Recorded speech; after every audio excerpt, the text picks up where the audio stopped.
honored to have with us Dr. Jyotindra Jain, former director of the National Crafts Museum, New Delhi. Ladies and gentlemen, one round again for Dr. Jain.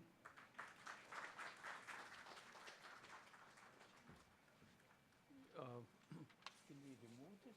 Hello? Can we remove it? I don't need it. Can we remove it?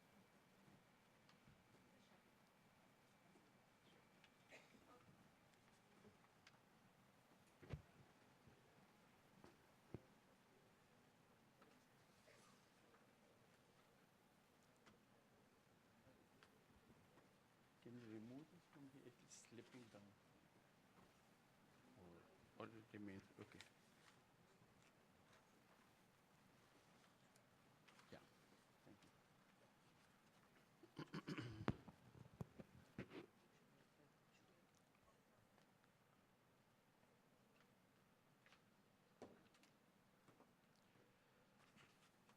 Good morning, friends.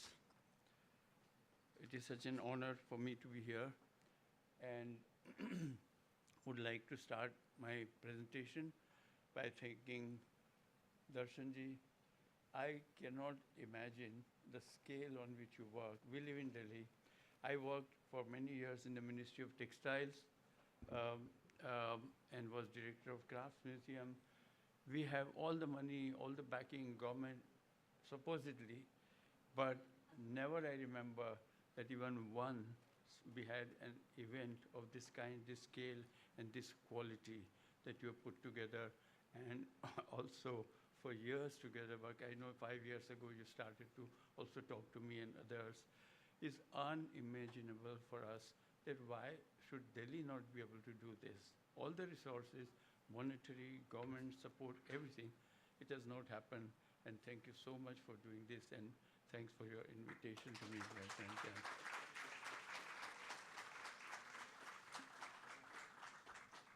Mayank, I want to thank you so much for the exhibition for various reasons.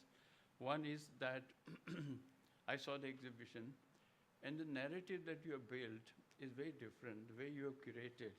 Normally, the narrative is very simple, textiles, various genres, and that, including your lighting, including the atmosphere that you created, and particularly that you have brought in other objects than textiles, because textiles are often treated as if they're independent genres, independent of everything else, but they're a part of wider histories in peoples and their joys and tragedies and things like that. You have brought in other objects which relate to, and that makes the exhibition very, very, very beautiful, and your narrative is amazing. So I must congratulate you and thank you for,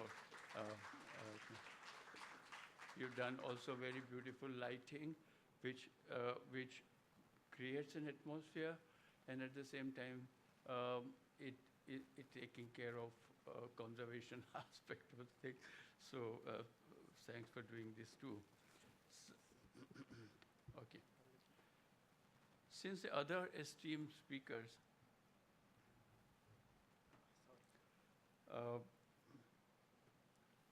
are going to examine specific textile genres, I thought of looking at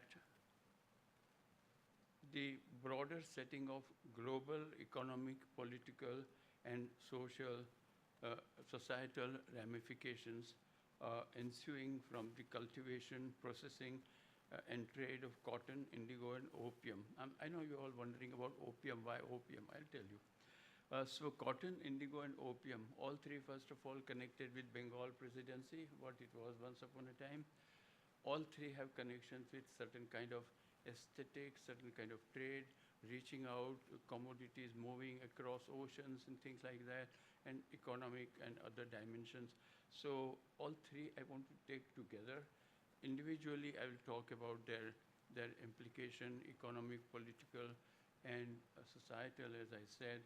So I'm working on this for 5 years now, but I think the subject is quite deep, and therefore I will have to do a little more work. So what I'm going to present today is work in progress, and will take me a couple of years to gather materials, but I find opium very, very interesting. interesting.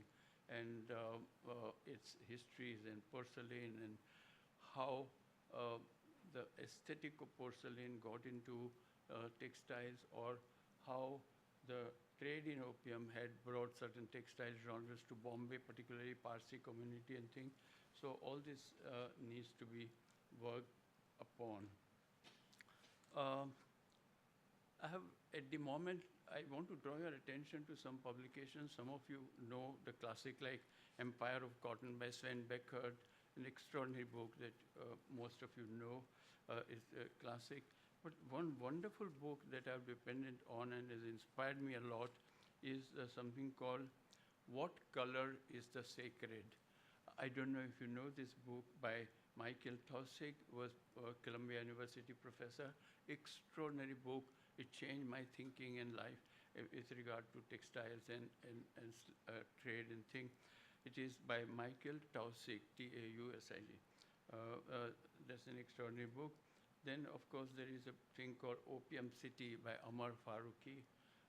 Talks about trade and its relation to various aspects of culture. And then there's a wonderful but old book, about 50, 70 years old book, called Seeds of Change.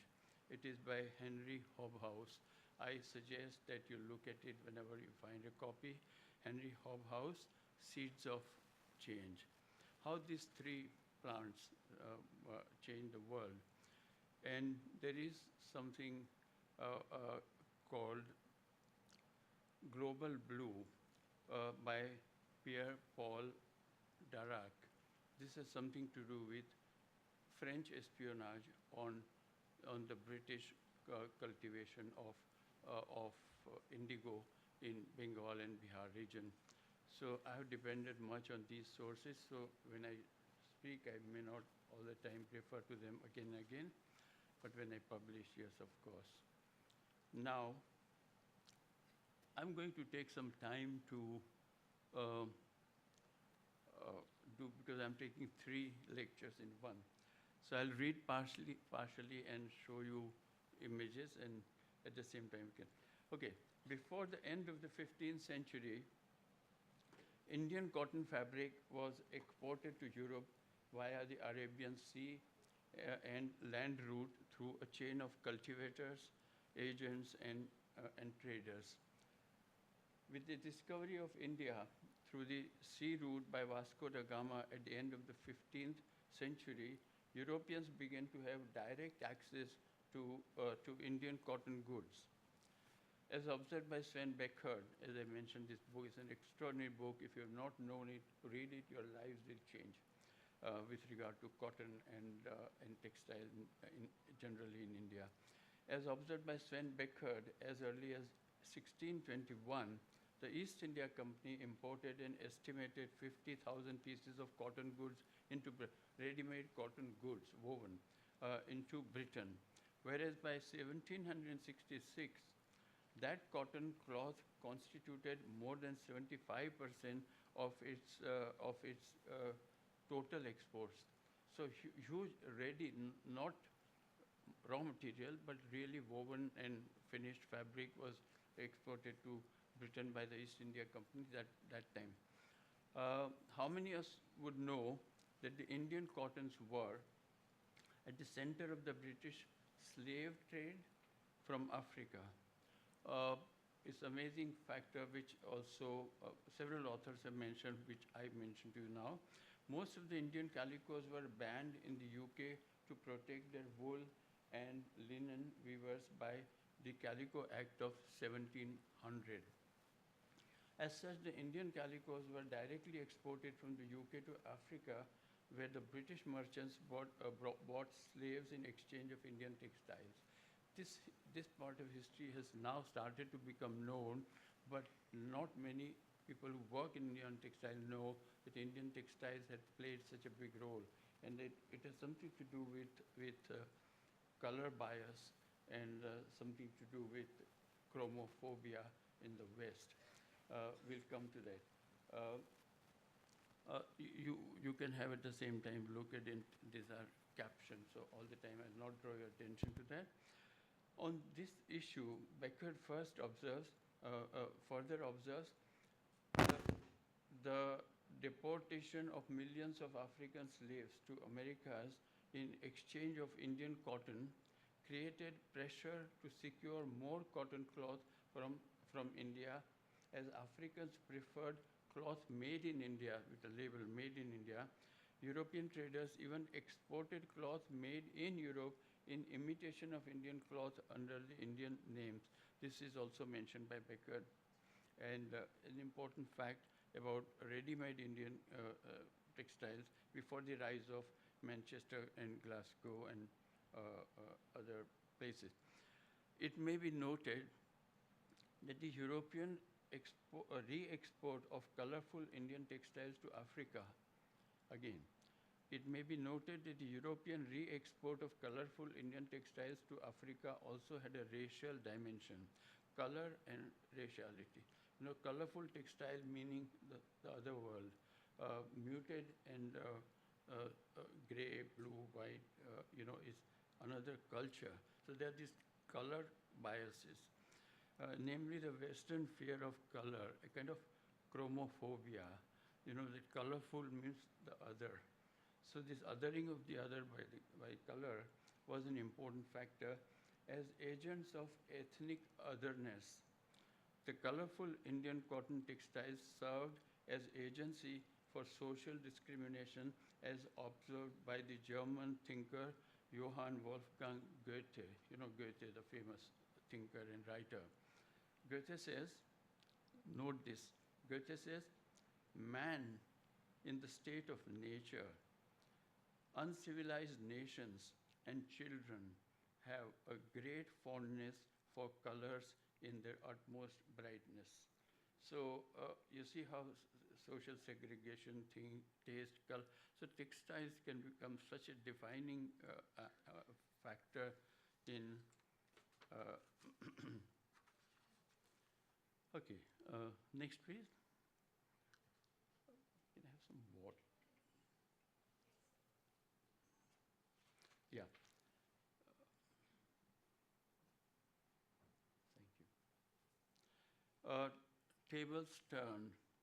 The cartoon on the left side, caricature, is quite interesting.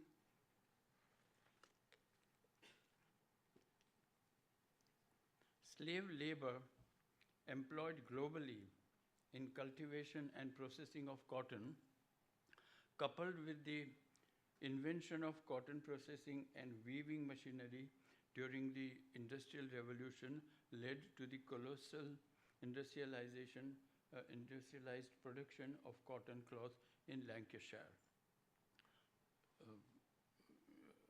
Left below. By 1880, this is interesting. By 1880, about 4,16,000 acres of global land, listen to it, about 4,16,000 acres of global land was needed to cultivate cotton to feed the cotton mills of Lancashire, and ironically, India became the largest importer of the British-made mill fabric. So the tables turned. I talked about Indian exports first, and then the change that came. Next, please. Yeah. Now we are, and Mayank has shown in his exhibit, how did you get them, because they are rarely available, but complete set is available of Watson's volumes in Paudaji Lard Museum Library in Bombay.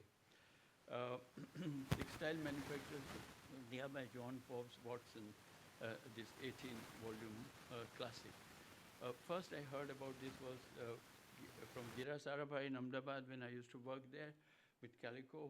And Gira Ben used to tell me that it was such a great documentation, which it was. And she said it is literally my pillow. So 18 volumes would be a bit high, but even so as pillow. But the admiration of hers, I could understand. But later on, when I read the text of the introduction, there were interesting things in that. The advent of willful production of counterfeits of traditional handcrafted Indian brocades, ikars, block prints, and bandhani is now rolled out from the mills of Lancashire and exported to India led to the destruction of the centuries-old intangible aesthetic heritage. So because then cheaper cloth began to come, it looked like, and you know, in India, there were communities, entire community would wear one kind of textile. You know, it was a community dictum that one should. So, you know, these community-wise things, it was influenced by a certain community would wear a certain kind of rock print or color or thing. John Forbes Watson, a cotton botanist, produced 18 volumes of Textile Manufacturers of India with 700 original, Mayank has shown them in the exhibition, samples in 1866, which were hailed as the most valuable documentation of Indian traditional textiles, and rightly so, but there was a covert agenda behind these as reflected in the introduction by him, in which I read out just 3 lines. India is look at this, India is in a position to become a magnificent customer for to clothe, but a mere percentage of such a vast population would double the looms of Lancashire. If we attempt to induce a nation to become a customer, we endeavor to make the articles which we know to be liked and needed, and these were and these we offer for sale. So the intention of the great documentation was to reproduce these in the so roller printing, whether it's ikat, whether it is bandhani, leheria, block print, whatever. It was the intention is intended mentioned in that. Okay, next please. Yeah, some examples of this kind I give you. Machine-produced European copies of Indian hand-crafted temple hangings, the Vaishnava hangings and things like that. So on your left, you see copies of Vaishnava temple hangings, mass-produced in Manchester in 19th century. Both these pieces are in the collection of Crafts Museum in Delhi. And on the right side, you see industrially produced copy of Indian crochet work, temple hanging Pichwai, probably made in Saxony, Germany, or perhaps in Britain. About this, there is no certainty as yet because no concrete evidence. Next, please.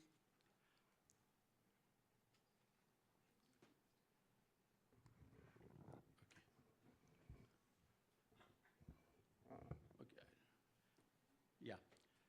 Lancashire print versions of Indian handcrafted fabrics. On your left side, you see a detail of a hand-embroidered Ahir community skirt from Kutch in Gujarat. On the right side, you see detail of a Lancashire roller-printed version of A, which is on your left.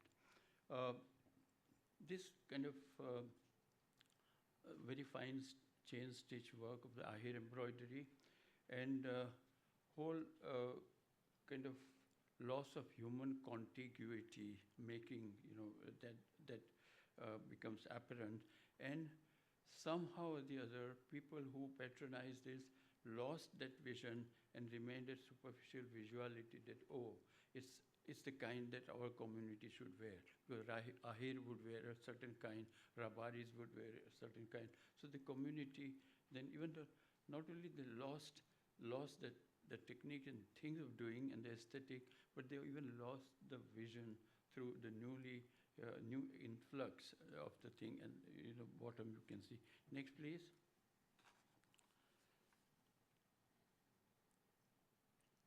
Visual culture. Now, this is something that interests me. Visual culture of the Indo-British textile trade.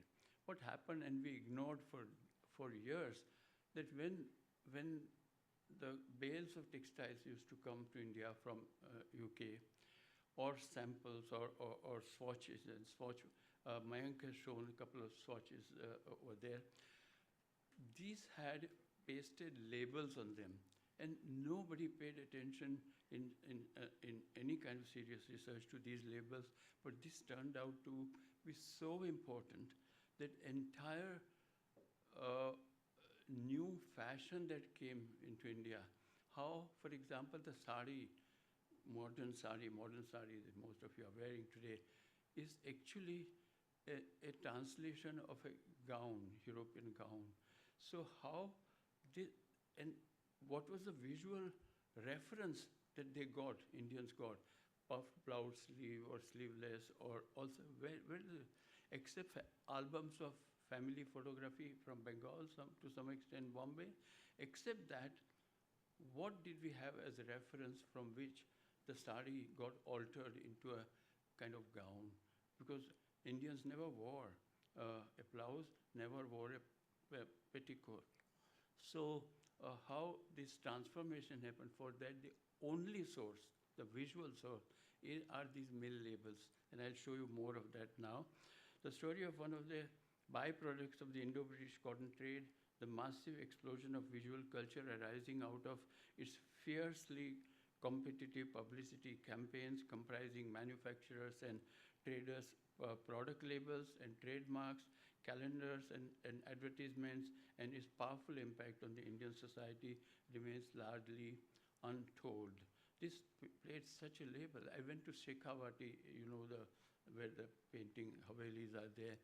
I found on the wall painting, lots of these British mill labels are enlarged and painted on the walls. And I collected from there at least 100 labels which were framed and worshipped, because Hindu gods, images of Hindu gods were on these labels.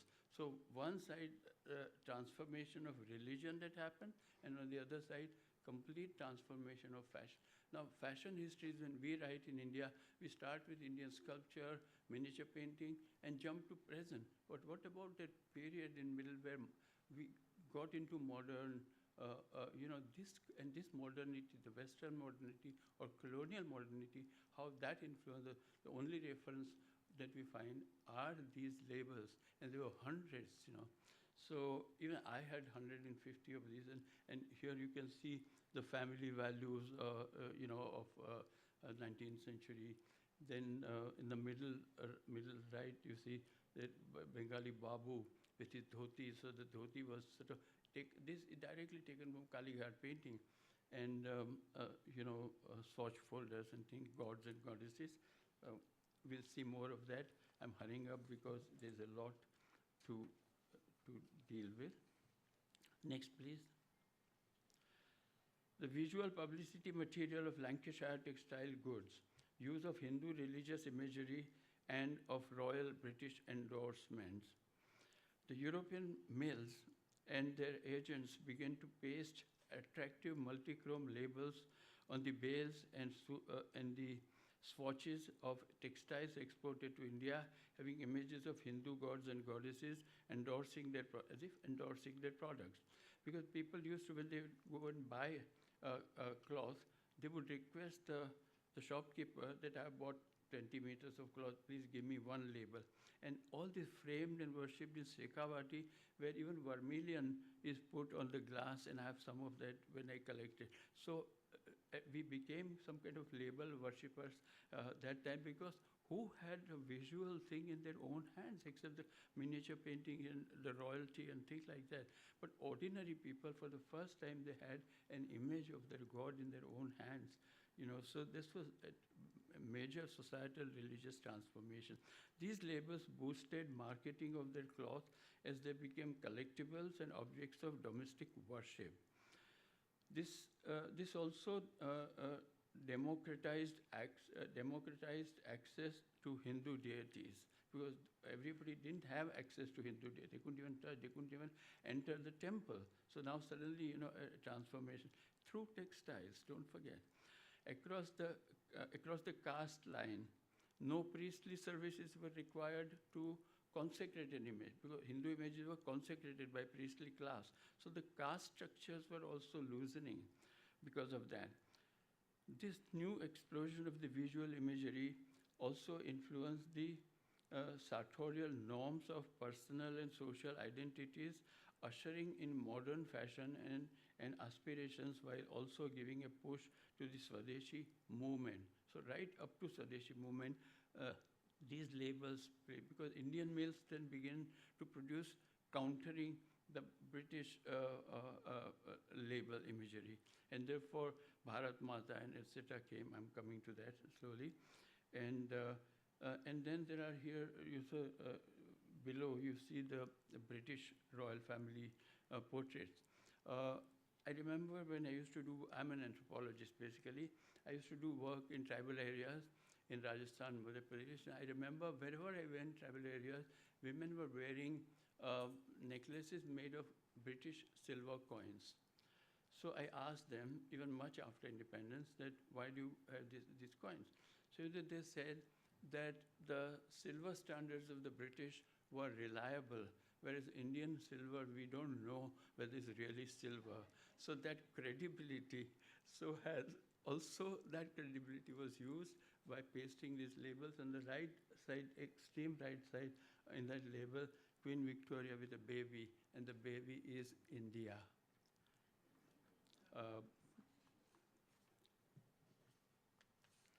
Next, please. Colonial modernity and transformation of the Indian sartorial culture.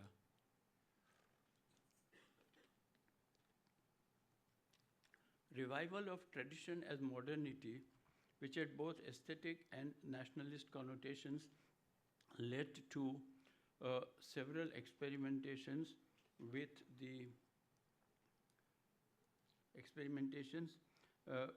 sari, including adding the petticoat, accompanying blouse styles derived from Western gowns, frocks, and blouses, all from this publicity material, with collars puffed long and frilled sleeves or deeply plunged neck and back lines. So you can see all these influence Indian sari. And on top left, two images are from the Western kind of labels, and then its influence imbibing. For example, the woman with tennis racket wearing a collared blouse, and next to her is something semi-puffed sleeve blouse. There's one sleeveless woman smoking cigarette on top, third from left. And so modernity, sari is changing style and there. As the return journey of the magic carpet from Britain brought along with its cargo, Manchester's textiles, an array of images of exotic white women on their product labels, they in turn began to shape the social values of urban Indians in various ways. Men began to dream up wives and mistresses in the image of the white woman. Women began to dream up wives and mistresses in the image of white woman. Women responded by sensualizing their attire and wearing short hairstyle. While so pleasing their men, they also relished the newly found freedom to allure and entice. So this personal change and a kind of freedom began to emerge. The source was what these labels. Nationalist clothing, the popular response. Now, you see, there was a counter. Indian mills also began to produce textiles and things like that. And then there was also visual culture arising out of that. Bengal was the original home of the Swadeshi movement, which began around 1905 and which adopted Banking Chandra's song Vande Mataram as its slogan. Its nationwide impact was so strong that it began to be woven even on the everyday clothing. People's response began to be woven. So you can see a lot of that. The one in the middle on top from Baluchari, there is a vertical line which has woven Vande Mataram repeated in that. And the image of Mother India and sari-clad mother evoking imaginary ancient tradition and a sort of Hindu land. So imaginary Hindu tradition is very important because, what was that tradition? So it began to appear on Indian mill labels as a counter to the imported British mill fabric. In its drape, in the case of Bharat Mata, because the drapes made changes, Southern Indian, Northern Indian, Western Indian, Gujarati sari, ulta pallu, etc. So in his drapes, pointed out by Sanjay Ghosh, a student of mine, made a brilliant sentence, wrote a brilliant sentence. A consent of sorts was achieved by dissolving regional styles of dressing into a national style in the image of Bharat Mata. So the whole nation had to be represented in that and had to be properly closed and thing. And so, you see right side Indian mill label image of Bharat Mata. I think that continues with in the 1960s with Air India hostesses, the way they draped their sari was very much like Bharat Mata, properly covered and things, and so these are interesting connections that one can draw. Yeah. Next, please. Now I come to indigo, the second topic. The allure of indigo and its shady tales, indigo's global diffusion and espionage. Now, you see, spread of indigo and the worldwide espionage of indigo is an important factor, and these histories need to be still explored. Much is written about it, but still I think there's a lot from what is done, I find. Indigo, the most coveted ancient dye of the world, derives its name from Greek indikon, meaning from India, and evokes today connotations ranging from jazz to jeans and from moods melancholic to ecstatic. It's interesting that the blues in jazz actually were in the form of call and response. So the slaves were working on one side, not necessarily indigo, but any kind of plantation. They were hailing, calling others a few fields away, singingly. And the response also came singingly, and that became a part of jazz and what we call blues, which has something to do with emotions and sentiment and thing. So it's very interesting, that needs further to be dealt with. Now, it's a very brief trade history. Interestingly, as early as 17th century, Spain snatched the knowledge of indigo and trade in Asian indigo from Portuguese and developed its plantation and processing by their slave labor in Central American colonies. So indigo, in a big way, began to be produced in the Central American colonies.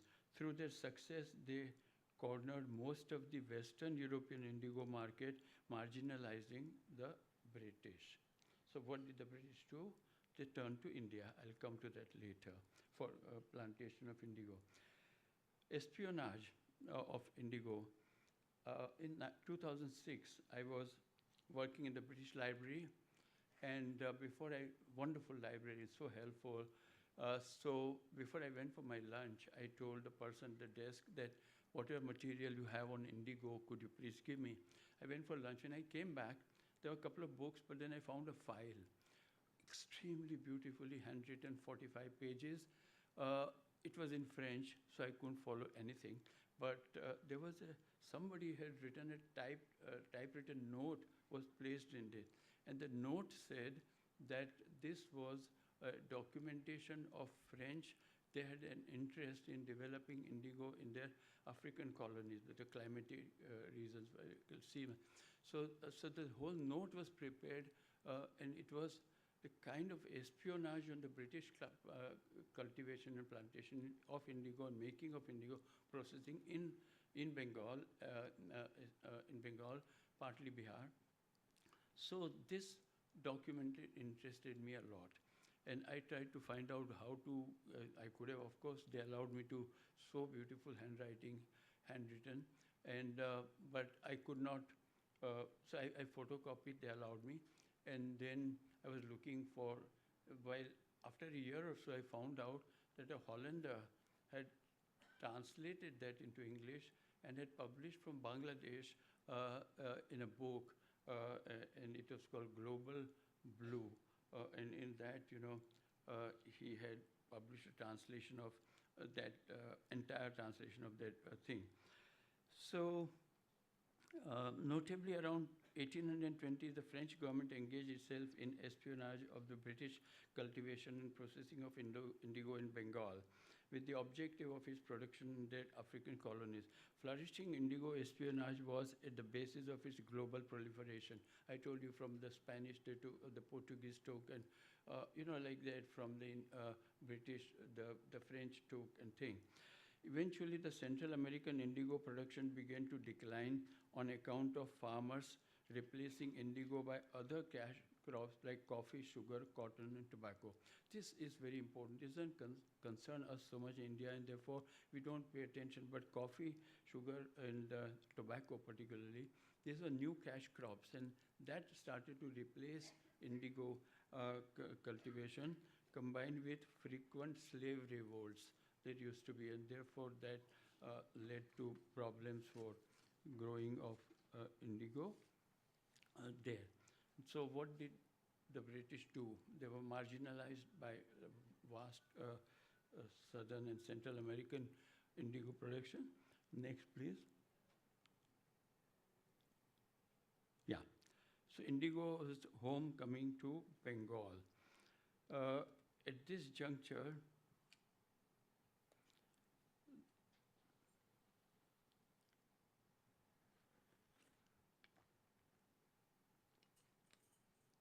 the British turned to their colonial territories in Bengal for large-scale indigo plantation, importing experienced planters and superior quality of seed from the West Indies, ironical, which led to phenomenal success of the extent of producing nearly 70 lakh pounds of indigo annually.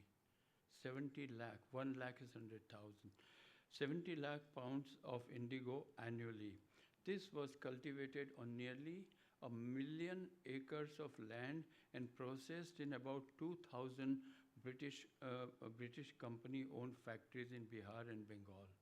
And you can see some of the drawings which this Hollander had published in his book also.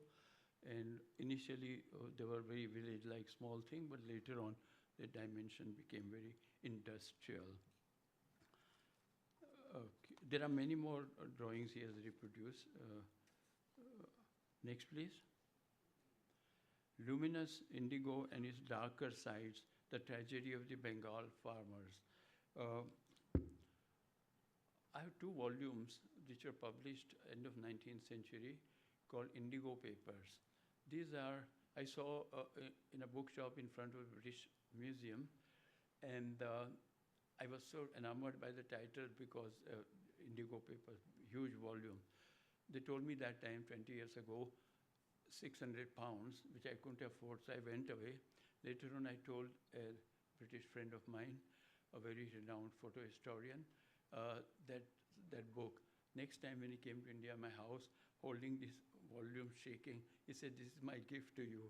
So my biggest Christopher Pinney. So he brought me these 2 volumes. These volumes have, you'll be surprised, each and every farmer who wrote a letter to the governor or governor general is recorded in the complaints because the farmers were facing lots of injustices and things like that, what they should plant, what should not. Everything was controlled because they were not allowed to plant anything but indigo, the planters, and those histories are somewhat known. I won't go into that because I have still to do opium with you. So in order to maximize the harvest, the British planters resorted to forcing the farmers to grow indigo while paying lowest price for the crop. Exploitation and torture by the planters' goons became rampant, and the resultant large-scale uprising of the indigo workers led to what is known as Blue Mutiny or Blue Rebellion of 1859. Now what I'm saying is Bengalis would know, but I still, for the sake of others who may not know, would mention this. A powerful reflection of the situation had found expression in the play Neel Darpan, the Blue Mirror. In the Lucknow staging of the play, there was a play, Neel Darpan.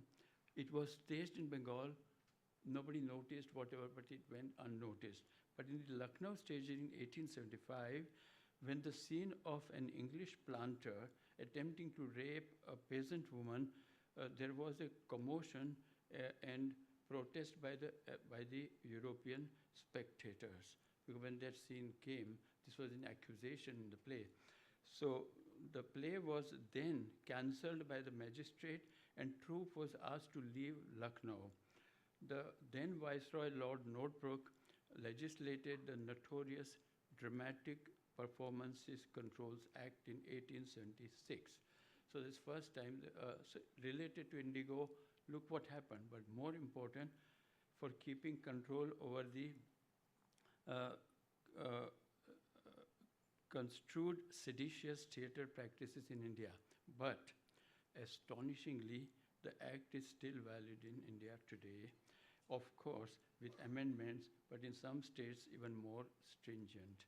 So relation of indigo to performance, to freedom, to a lot of things are connected.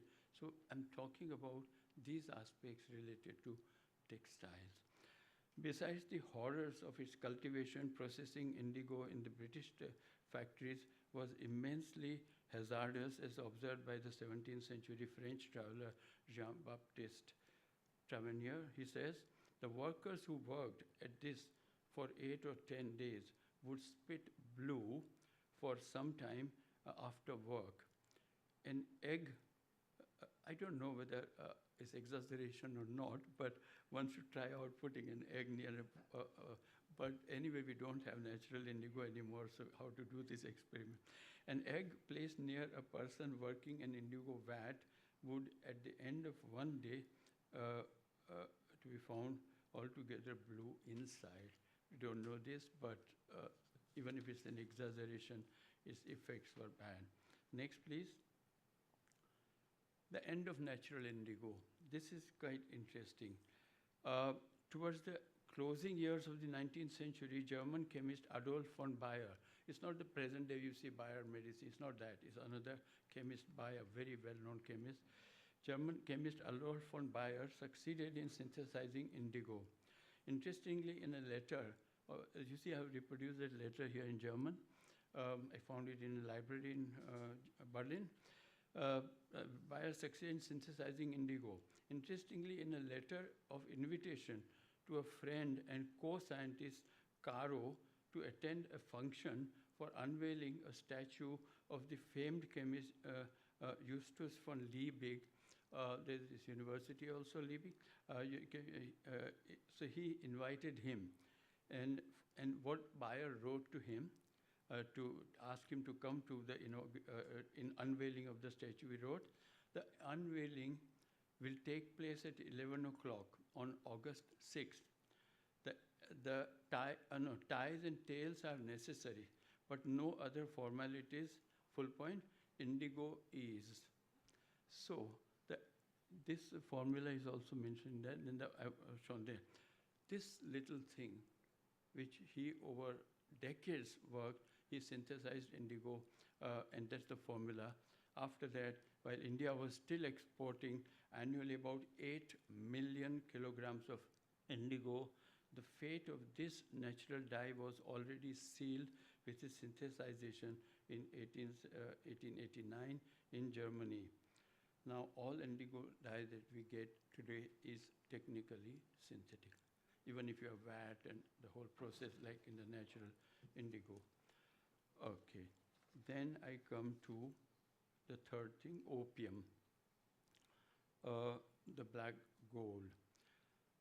Connections with general aesthetic, but even textiles. Before coming to the vast global cultural ramifications of the colonial Indo-Chinese opium trade, let me provide you a quick, peep into its sly histories. Through the consumption of, though the consumption of opium in India goes back to the early medieval times, when in all probability it was introduced into the country by Arab merchants, its vast commercial cultivation began much later. By about 18th century, the British East India Company became a major player in the India-China opium trade. Now, this is directly connection with the spread of tea, marketing of tea. So, opium-tea relationship is very important, and then tea and Chinese porcelain is very important. And then the aesthetics of that porcelain, how it influenced Indian palatial architecture. And of course, Parsi, Gara, and those things also are related in terms of textile. The complex story of opium, tea, silver moving in a vicious circle is a typical of the colonial trade practices. Amitabh Ghosh, he was here yesterday, day before, and I mentioned this, he was quite amazed, but he said he has done a separate book also besides his 3 novels, which I have read with great interest. Opium smuggling into China, ruin of a brilliant civilization. China banned opium in 1729.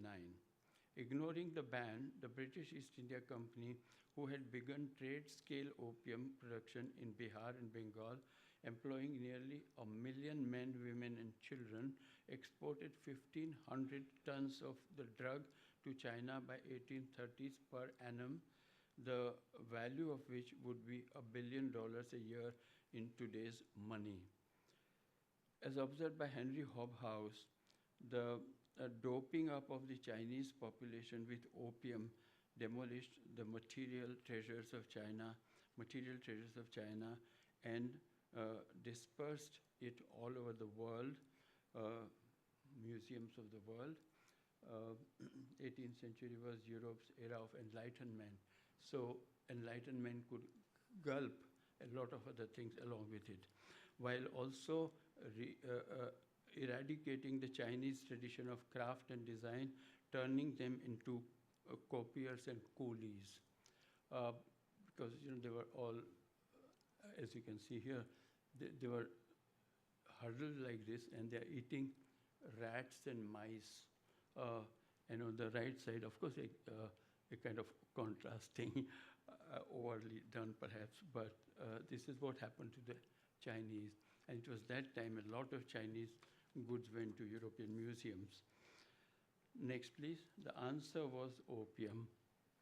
Now, after the Napoleonic Wars, most of Europe faced worst ever inflation.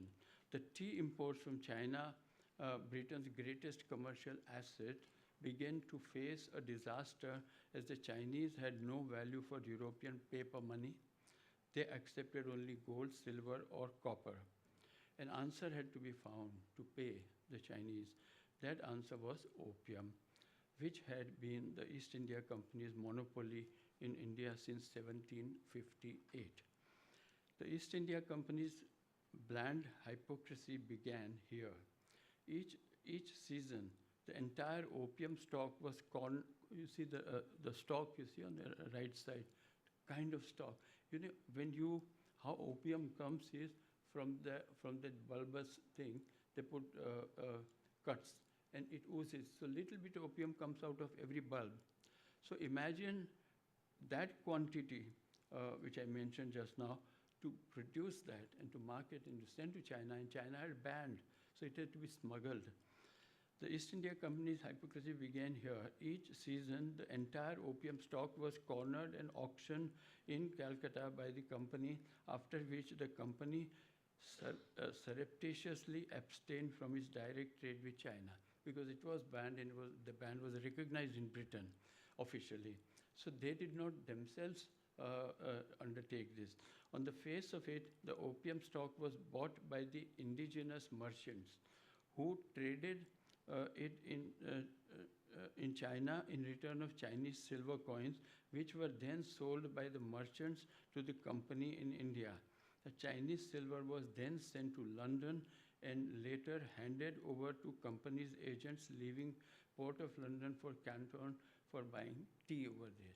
So see, opium and tea relation, at that time, by that time, Britain's biggest trade commodity was tea. But the Chinese, as I said, would not accept anything but gold or silver, and therefore the entire cultivation, stock, processing, everything was done by the British. But later on, Indian traders were sent to China, and bring silver back, give it to the British, and they would then buy tea, and they saw this whole. Again, the company could claim that they did not know that this silver was already dirty money obtained in exchange for opium. So this is for its trade. Now, next please. Next please, because I want to skip this, not to take too much time. More about Indian opium from Malwa and exported from Bombay. Next please. Yeah. Indian opium, the global diffusion of Chinese porcelain and chinoiserie. My intention this morning is to bring into focus the fascinating history of global diffusion of Chinese porcelains, silks, embroideries, and the entire chinoiserie aesthetics, at the basis of which was the Indian opium and the Chinese tea trade. How did the Chinese porcelain get introduced into Europe?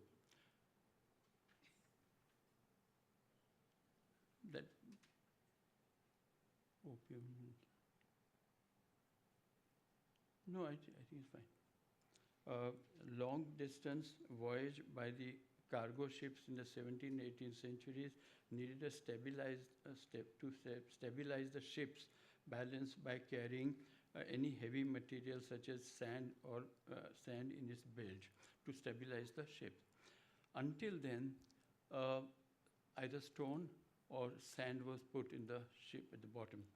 This unproductive ballast was replaced by Chinese porcelain, initially for tea drinking, but eventually for the whole range of domestic crockery, and then even large decorative vases, figures, furniture, and part of increasing popular chinoiserie aesthetics of Europe elsewhere. You see, the Chinese drank warm tea, never drank hot, from a bowl. It didn't have a handle. But Europeans were fond of hot tea because of the high climate, etc. So they added a handle to it and began to export, and then Chinese vases and all. Till then, Europe did not have a knowledge of porcelain like the Chinese had. It came much later in Germany. So, for example, no, I think we still, with the previous, no, this not. Next, please. This I'm skipping. No, before this. Before, yeah. Yeah. So, chinoiserie, and this happened. The willow pattern was derived by England from a Chinese version of an English idea of a Chinese scene. So you see how things were, and then blue and white, the whole thing of, then, okay, next please. I'm hurrying up because I think I didn't want to take too much time, yeah. Okay, Bombay opium, no, this I'm skipping. This I'm, Bombay opium, trade and the impact of Chinese embroideries. On the other hand, the Indo-Chinese opium trade strongly impacted the sartorial culture of the Parsi community with their gara saris embroidered with motifs commonly found on the Chinese porcelain vases and jars. On the right side, what you see is that the Germans had begun to make Parsi borders in their mills. So mill made, and I have something like 20 such folders, and each folder having at least 10 to 15 examples of German exports of these borders, which were made for Parsi community in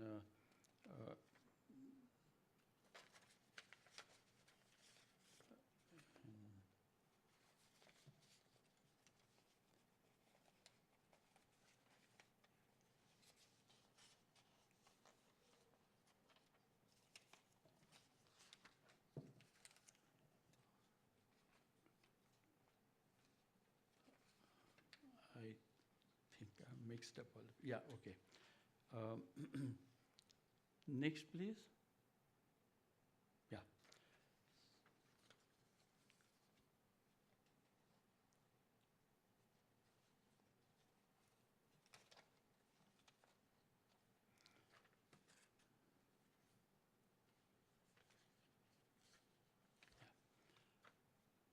So, impact of the Euro-Chinese, I'm skipping many pages, we have already taken so much time. Impact of the Euro-Chinese blue porcelain on Indian architecture. The Euro-Chinese blue porcelain became such a rage among the princes and the merchant princes of India that whole palaces were inspired by this aesthetic. So here the captions are there, and you can see I had much more, but I stop here, and maybe eventually I'll publish some of this material. Thank you very much, and I hope I didn't take too much time.